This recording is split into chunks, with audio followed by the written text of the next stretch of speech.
Assalamualaikum warahmatullahi wabarakatuh.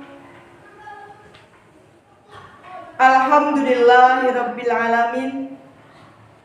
Dumateng ingkang kinurmatan Bapak Pangarso SMP Negeri 42 Purworejo, Bapak Ibu guru karyawan ingkang kinabekten, konco-konco sedaya kelas 7, 8, 9 ingkang kula tresnani.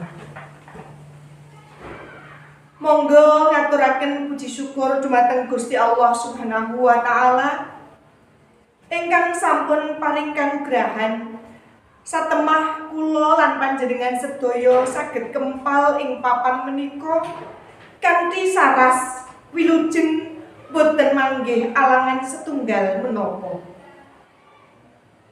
Raos syukur monggo katur kanthi maos hamdalah sesarengan.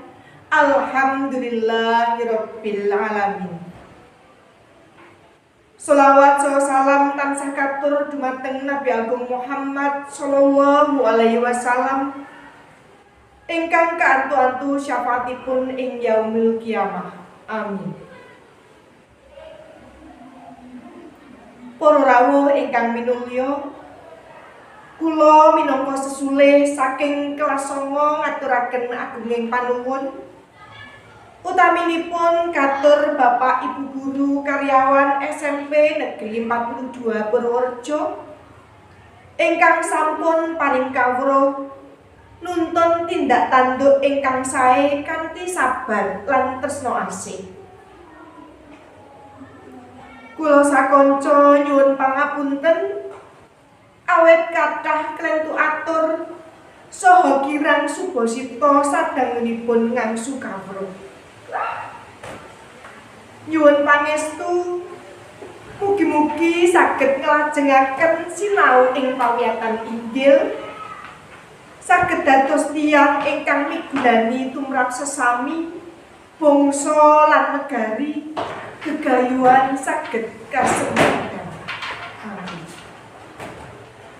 Mugi-mugi Bapak Ibu lan sedaya warga ageng SMP Negeri 42 Purworejo tansah saras wilujeng bagya mulya nampi pangayomaning Gusti.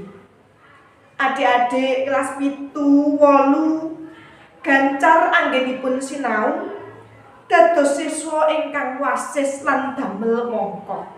Amin. Mekaten atur kula matur nuwun kawigatosanipun, wonten lepat nyuwun pangapunten.